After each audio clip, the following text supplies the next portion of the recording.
ये ब्रेन को समझना कोई बच्चों के खेल की चीज़ नहीं है कि समझ लिए हो गया काम, मान चाहे तो कोई चला गया। लेकिन क्या होता है जब तुम थोड़ा समझ में आने लग जाता है तुमको सारी चीज़ें कि ये चीज़ क्या होती है, वो सारी चीज़ क्या होती है, तो तुम्हारा दिमाग क्या होता है, फटने लगता है इधर उधर कि साला क्या करे, ये करे वो करे, दिमाग में उसका जमान धंधपन।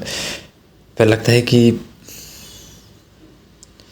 चलो समझ ही लेते हैं इस दिमाग को। अब समझने को बैठते हो दिमाग को, किसी दिन बैठे सुबह सुबह बैठने को दिमाग को, आप सोचिए साला कोई थॉट ही क्यों नहीं आ रहा, समझ में नहीं आ रहा। समझना तो चाहते हैं, कुछ समझना चाहते लेकिन समझ में नहीं आ रहा क्या समझें।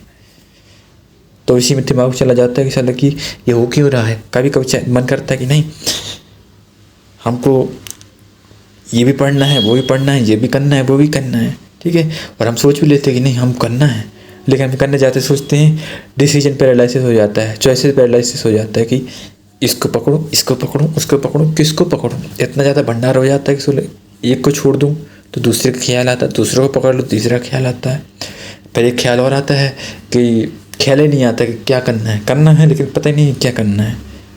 वो भी नहीं ख्याल आता कि ये ऑप्शन भी अवेलेबल है, ये ऑप्शन भी अवेलेबल है। और फिर इसी में फंस जाता है दिमाग कि साला करें तो करें क्या, ठीक है। फिर एक स्टेज और आती है जिसमें क्या होता है कि आपको लगता है कि हमारा इंटरेस्ट क्यों बन रहा है हर चीज़ में, हमको करना तो है ये चीज़, ये भी करना है, वो भी चीज़ करना है, हर चीज़ करना है, लेकिन हमारे दिमाग में ऐसा क्यों हो रहा है कि हम ये भी कर लें, वो भी कर लें, वो भी कर लें। फिर हमको समझ में आता है अरे ये तो स्टोइकिज्म वाला फिलॉसफी है, हम तो स्टोइक फिलोसफर को बढ़ावा दे रहे हैं। तो इसलिए क्या हो रहा है हमको हर एक छोटी छोटी चीज़ों में दिखाई देता है कि नहीं ये चीज़ भी काम की है, ये चीज़ भी काम की है। अब सब चीज़ें काम की हैं तो फिर दिमाग को फिर अरेंजमेंट करना भी सिखाओ कि नहीं ये काम भी ठीक की, ये काम भी ज़रूरी है, वो भी काम भी ज़रूरी है ना। अब फिर बाद में लगता है कि भाई मेरे को उसको समझ में आ रहा है कि ऐसा सबके साथ हो रहा है। अब सबके साथ ऐसा हो रहा होता तो सब मेरे से पगला रहे होते, लेकिन पगला नहीं रहे वो लोग। अब ये भी बोल सकते हैं कि वो पगलापन जो है ना उसको कम करने के लिए वो लोग नशे करने लग जाते हैं। कोई सिगरेट पी रहा है, कोई चाय पे चाय पी जा रहा है, कोई कुछ पे कुछ करे जा रहा है, कोई काम पे काम करे जा रहा है।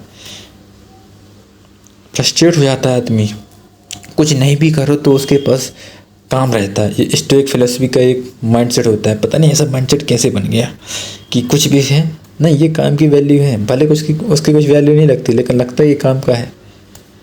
हाँ कुछ टाइम पर वो काम का आता भी है, और लेकिन जब कर रहे हैं तो कुछ काम पे नहीं आता, तब तो ऐसा लगता है कि ये तो ये फीलिंग ही चली जाए, लेकिन फीलिंग में नहीं जाती है। और जब जाती है तो कुछ समझ में नहीं आता 10 घंटे तक कि क्या करना है। बोरिंग सा फील होता है, लगता है कि कुछ करना ही नहीं है इवन दो